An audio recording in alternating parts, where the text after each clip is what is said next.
If this story resonated with you, if you've ever been overlooked, underestimated, or pushed aside, you're not alone.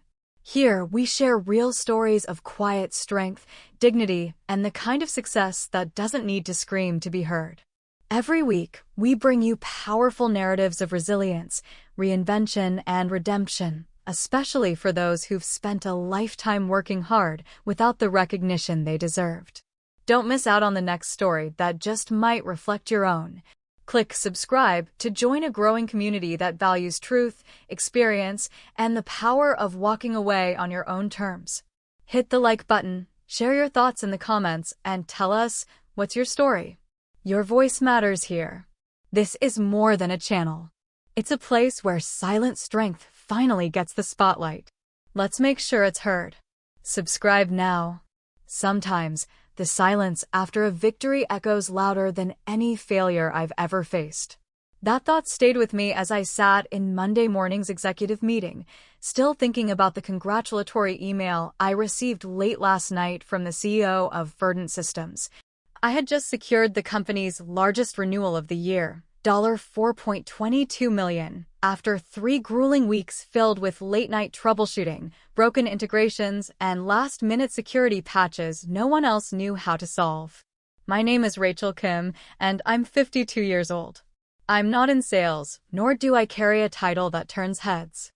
I'm a technical integration lead, the person they call when servers crash or systems fail and panic starts to spread. This wasn't my first time cleaning up a high-stakes mess. It was my third, and by far, the most brutal. For weeks, I'd skipped dinners, ignored weekends, and worked until 2 a.m. more nights than I could count. Worst of all, I canceled a flight to Seattle to see my mother, who had just been admitted to the hospital. "Stay," she told me on the phone. "They'll recognize your work, Rachel. They'll know what you did." I believed her. So when I walked into that glass-walled conference room, exhausted but cautiously optimistic, I wasn't expecting balloons or banners, just a nod. Just acknowledgement. Thomas, our VP of Operations, stood at the head of the table and pulled up the slide deck titled Q2 Performance Review. In bold across the screen was the Verdant Systems logo. "Thanks to our outstanding sales department," he said with a bright smile, "we've secured a multi-million-dollar renewal that sets the tone for a strong Q3. Applause filled the room. 3 names appeared on the screen beneath the logo. Mine wasn't one of them. I didn't react. I simply rested my hands in my lap and held my expression still. But inside, something shifted quietly and irreversibly. Near the bottom of the slide, in fine print barely visible against the footer, were the words, "Implementation Lead, R. Kim." That was it. No voice said, "She saved the deal." No eye contact. No thank you. Just tiny text meant to pacify rather than honor. I thought the worst part was being invisible. I was wrong.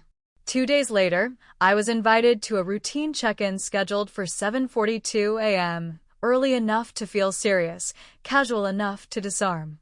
Thomas always did enjoy that subtle power dynamic. The blinds were half drawn when I arrived. I sat in my usual seat, second from the end, close enough to be heard, distant enough not to appear needy. Thomas entered moments later, holding his usual latte, sleeves pushed just above his elbows like he always did when he wanted to seem down-to-earth. "No greeting. Let's dive in," he said briskly, opening his laptop. "Before we hit this week's priorities, I want to address something quickly." My pulse accelerated. It wasn't just the Verdant renewal on my mind. The night before, I had submitted a formal request for a salary adjustment. It was professional, detailed, supported by data, 3 major client saves, and a glowing testimonial from Verdant's CTO. I expected it would at least be acknowledged. Instead, Thomas looked directly at me. "If you're thinking of bringing up a raise again, Rachel," he said lightly, "don't waste your time." My cheeks flushed, but I didn't flinch. "We all make sacrifices," he continued, shrugging. "It's not about getting applause. It's about commitment." I opened my mouth, then closed it again, not because I lacked words, but because in that moment, I knew none of them would change anything. Not in this room. Not under this leadership. Not anymore. The stillness in the room was suffocating. I glanced around, hoping for a flicker of recognition, something. Maybe a puzzled glance, a subtle frown, even a shift of discomfort. But every face remained still, unreadable, scrubbed clean of any emotion. Except one. Jordan. We had shared dozens of lunches, half joking, half venting about Project Chaos and the way Thomas always managed to rewrite our efforts into his own success stories. He had even been the first to message me after I pulled the Verdant Systems renewal from the brink.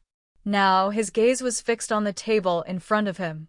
Empty hands hovered over a blank notepad, pretending there was something there to focus on. He wouldn't look up. That hit harder than anything Thomas said. I clasped my fingers together, forcing calm into my posture, offering a small nod that gave nothing away. But inside, I felt something shift, quiet and irreversible.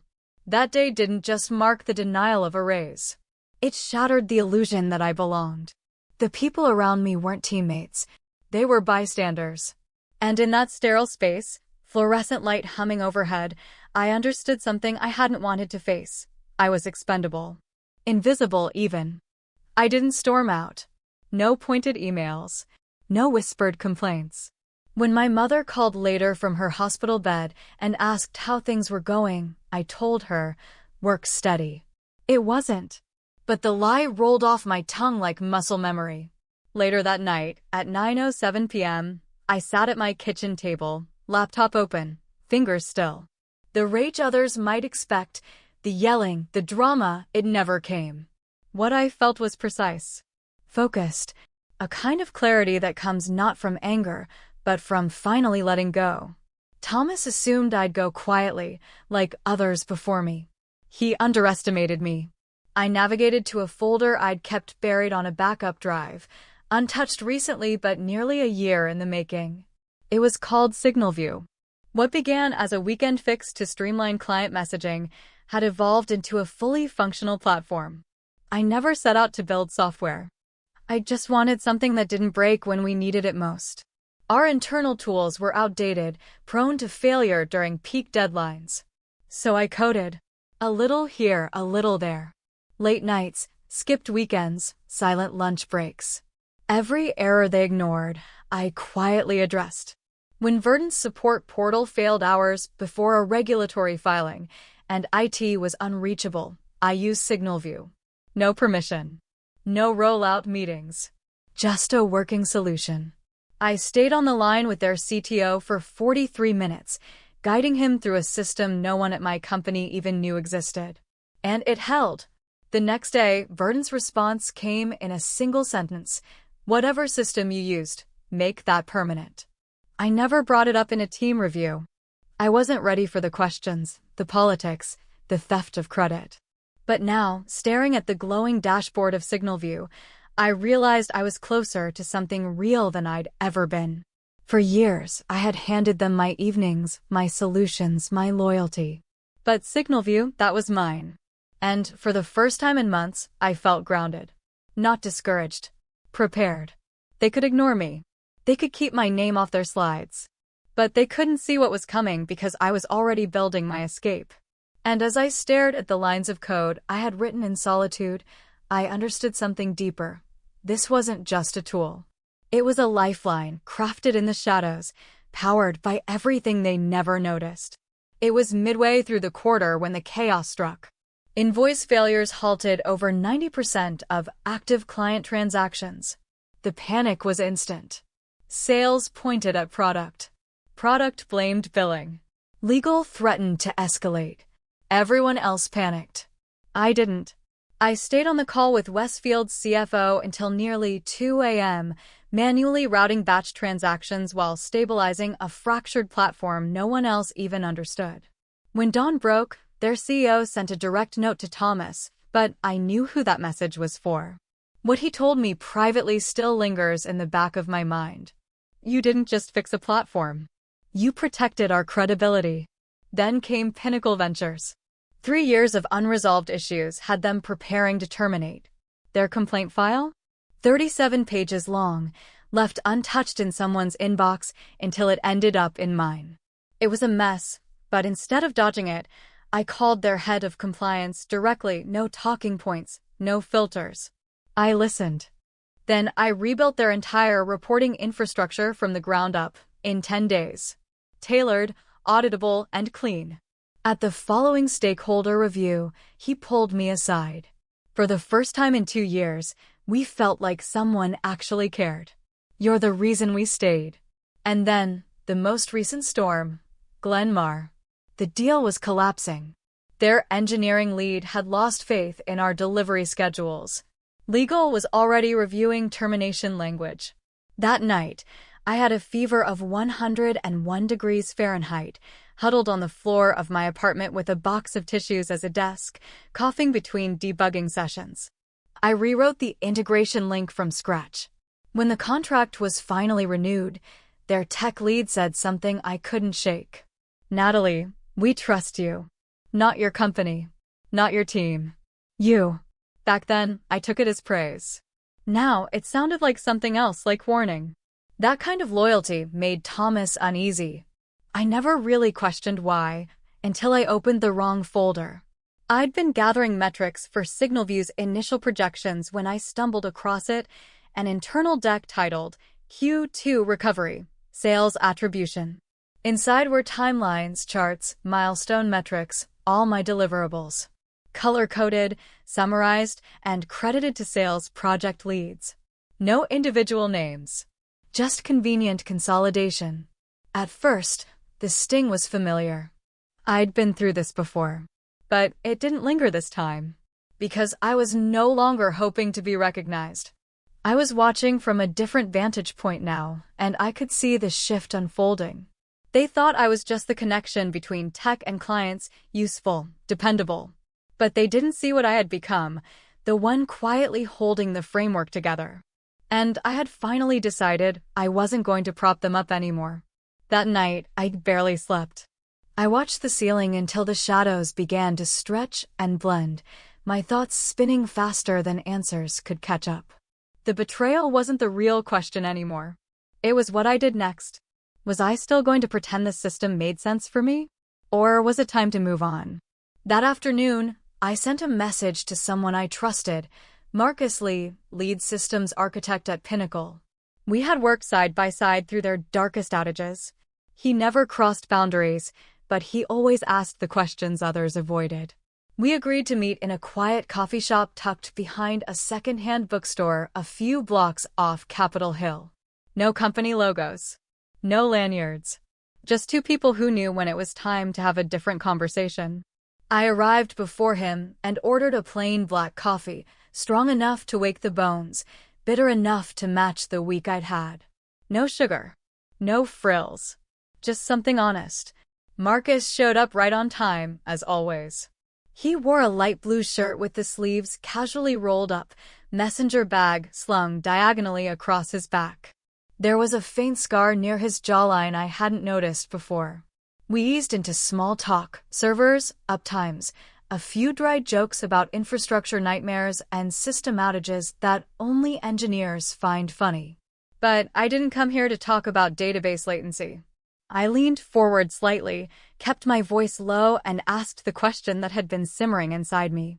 If I walked away and created something better, would you consider coming with it? He didn't respond right away. His eyes narrowed, not with doubt, but calculation. Like he was studying a schematic, checking for integrity before committing to the build. Then, a faint smile. Not bright, not smug, just quiet and real. You mean, would we drop our current vendor for yours?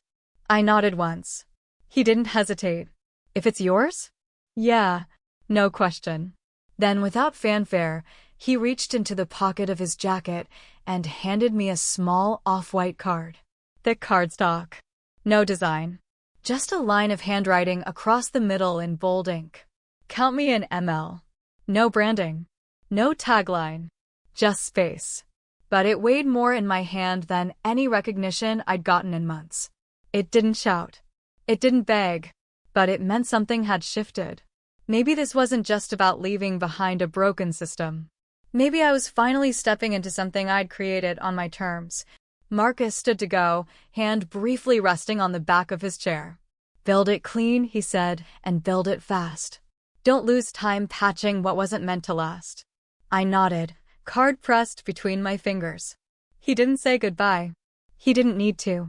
At 8:02 the next morning, I drafted my resignation email. It was brief, respectful, but unapologetic.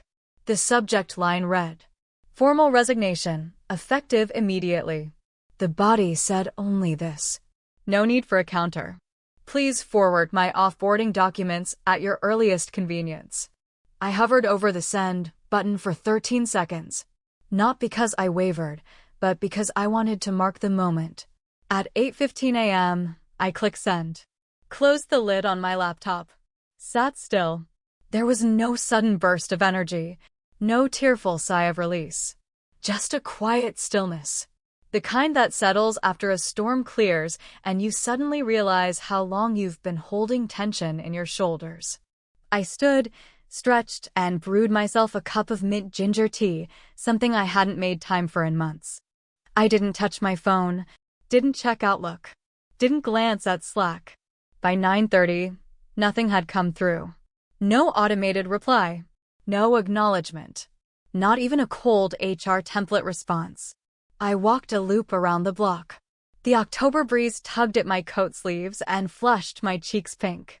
I passed the towering building where I had spent too many long days and overpriced lattes. I didn't bother looking up. Back in my apartment, I refreshed my inbox.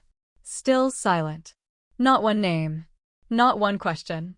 Not a single expression of surprise or concern.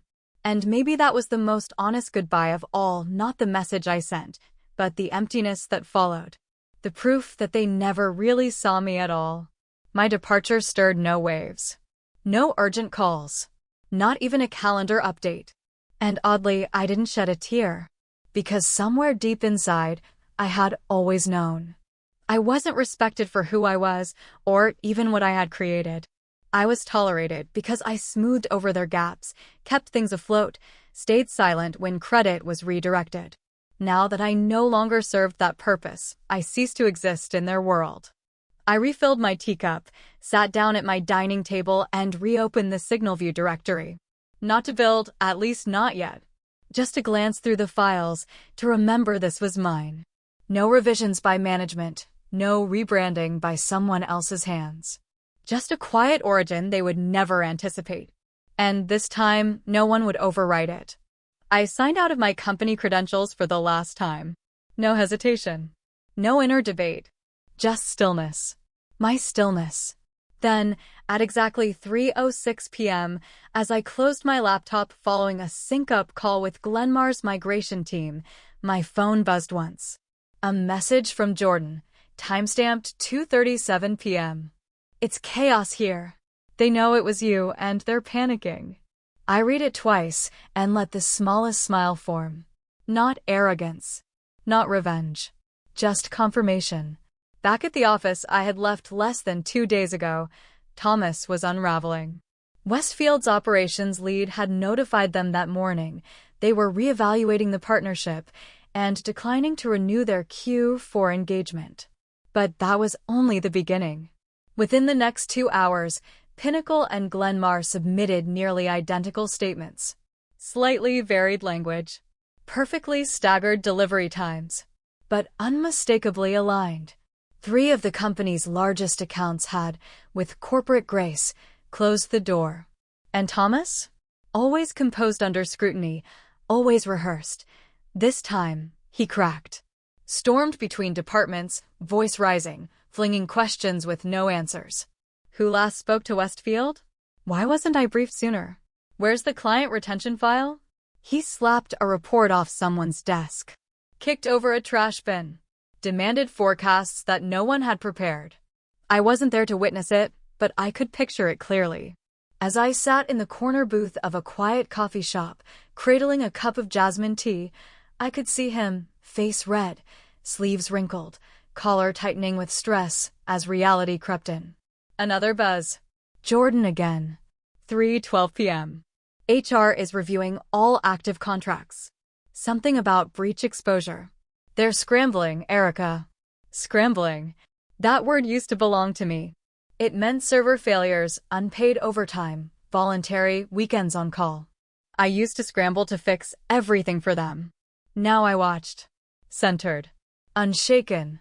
I didn't steal anything when I left. No files, no documents, no client data. What I took was something intangible. Something they couldn't lock in a drawer. I took trust. And without that, their structure, polished as it looked, was hollow. 3 clients, 3 exits, no shouting. Just quiet consequences. I reread Jordan's last message, my thumb resting above the keyboard. For a moment, I considered replying. 1 word. Maybe expected. Or just a smiley. But I didn't send anything. Some things don't need a response. Some wins don't need applause. The silence that followed told me everything I needed to know. I hadn't destroyed anything. I'd simply stepped away and let the weight of their own design pull the walls down. At exactly 12:01 a.m., I hit the final key. Signal View came online. No headlines. No confetti. Just quiet, seamless execution. Scripts ran clean. Integrations fired without a glitch, the console glowing in shades of green.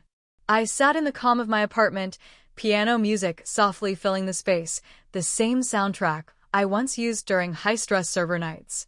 Only now, I wasn't scrambling to fix someone else's failure. I was bringing my own vision to life. There was no press announcement. No post on social media. No clever caption. Only 3 people knew what I had built, and that was enough. Signal View wasn't designed for likes.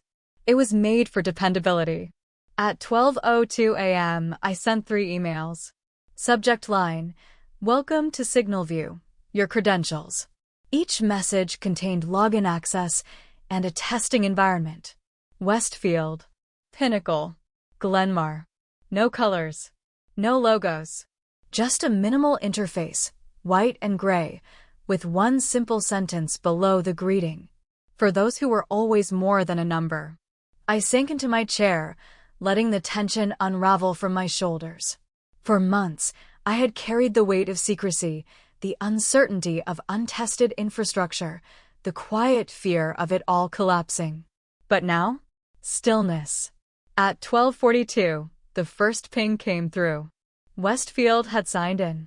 Minutes later, Pinnacle. No inquiries. No hand-holding. Just usage, real traffic, real time. I watched it unfold like a live symphony. What had once been hand-drawn wireframes in the margins of past due bills was now powering core systems for companies who had once been ready to walk. And then it happened. The confirmation packet. At 10:06 a.m., Glenmar's system began routing through our API. 1 transaction. Then another. Then a flood. Within minutes, their old systems stopped broadcasting. The migration had happened, silently and completely. No support ticket. No onboarding call. Just trust, operating at full speed. I sat still, watching the feed scroll across the dashboard, stable, efficient, invisible. This wasn't payback. This was clarity. Not competition. Completion. For the first time in my 30-year career, I wasn't hoping someone would notice. I wasn't looking for credit. I wasn't defending my contribution. I was finally exactly where I was supposed to be on my own ground. No title. No permission. Just capability. Signal View wasn't waiting anymore. And neither was I. By sunrise, the platform was fully active across all 3 clients. Not a single glitch. No flagged sessions. Just consistent uptime. I was on my 3rd cup of oolong tea when my phone rang. 9:02 a.m. Unknown caller. I didn't pick up. Again at 9:24, same number. I watched it buzz and let it fade to black. At 10:01, the 3rd call came in. I didn't need to see the name. I knew the voice waiting on the other end would belong to Calder Morris, VP of Client Success. The man who once told me loyalty is staying quiet. I flipped the phone screen down on the table. I wasn't going back. The name on the screen belonged to someone I hadn't heard from directly in years, Calder Morris, The CEO of the very company I had just left behind. The same man who used to give me polite nods in passing, but never once asked what my title was. He only learned who I was after Glenmar renewed their multi-million-dollar contract, and even then, it was temporary. Once the signatures dried, so did the memory. At 10:45 a.m., a new message landed in my inbox. Subject: Open to a discussion. From Calder Morris. CC, Legal Affairs. The body of the email was formal, carefully worded, straining to sound casual. We'd welcome the opportunity to explore a future collaboration. If you're open to discussing potential synergies, we'd be glad to arrange a call at your convenience. Polished. Respectful. Transparent in its urgency. I didn't respond. I forwarded it to my assistant with a short note. Please send this on my behalf. The reply was a single line. Future communications should be directed to our legal representatives. No further response will be issued. It went out before lunch. I didn't revisit the message. Later that afternoon, as I was skimming through server health diagnostics, another email arrived, this one from an entirely different universe. Subject: Keynote Invitation, Fall Tech, and Future Conference. Erica Chang. Your recent deployment of SignalView has drawn the attention of our advisory committee. We'd be honored if you would join our upcoming panel on groundbreaking innovation as a featured speaker. There were no requests for background, no probing into my professional past. They didn't ask which firm I had left or why I walked away. They had seen the product. That was enough. I accepted within 5 minutes. Not out of ego, out of clarity. Because now I had something to say, and people were finally ready to hear it. At my desk, I reopened the SignalView dashboard. Everything was operational, stable, elegant. I hadn't shouted. I hadn't posted rants online. I hadn't tried to take anyone down. But my silence had become its own message, one that couldn't be ignored. A week later, the stage lights were softer than I expected. Sunlight filtered in through tall windows behind the media pit. Rows of analysts, reporters, and executives filled the seats. Polished jackets. Focused gazes. Everyone waiting for something they hadn't anticipated. Behind me, SignalView's minimalist logo glowed gently. No theme music. No dramatic videos. Just me, standing exactly where I intended. This wasn't the launch. That had already happened. This was the acknowledgement. I stepped behind the podium, adjusted the microphone, and watched the room still. The shift was instant. Not from volume, but from attention. I spoke about what we'd built. About the code, the architecture, the design philosophy. About how clarity could coexist with complexity. And how clients deserved tools that respected their time and their intelligence. I answered every question, technical, ethical, strategic. Until the final one came. A woman from a media outlet stood near the back. Erica, she said gently, what made you walk away and do this on your own? I let the question breathe. Not from uncertainty, but because some answers require space. Then I replied evenly, voice steady. They thought loyalty lived in logos. But people remember who stayed on the call when everything was falling apart. There was a pause longer than expected. And then came the applause. It wasn't the thunderous kind of applause. It was the grounded kind, the kind that says, you're not alone. We've lived this too. I stepped down from the stage without pausing for the flashing lenses or the murmuring crowd. Through the back corridor, past trays of untouched pastries and wheeled-out camera rigs, I found myself standing before a towering window overlooking the city. Across the intersection, the familiar silhouette of a glass tower stood still. 5th floor, corner unit that had once been my domain. Where I stayed long past closing hours, resolved conflict in silence, patched systems no one else could understand. No lights were on now. The floor was dim, empty, forgotten. The skyline behind me shimmered, and on the polished glass before me, my reflection merged with the soft glow of the SignalView emblem on the wall. For a brief second, I saw everything, what I'd let go, what I'd carried forward, and the thing I had finally built with nothing but my own hands and quiet resolve. No smile. No tears. Just one long breath. Uninterrupted. Whole. I turned back toward the elevators. I didn't glance over my shoulder. That chapter had closed long before they even realized it was ending. The company I had rescued more than once had vanished from my future. But what I had created, Signalview, was only beginning. In the end, Erica Chang's story wasn't about revenge. It wasn't about proving anyone wrong. It was about reclaiming worth in a world that often misses the ones who stay steady in the storm. She didn't shout. She didn't chase recognition. She created something better, and let the results speak louder than the noise she left behind. Her journey is a signal to every overlooked builder, every quiet leader. You don't need permission to rise. You don't have to destroy to rebuild. Sometimes, the strongest thing you can do is walk away with your grace intact and let your legacy echo through the silence.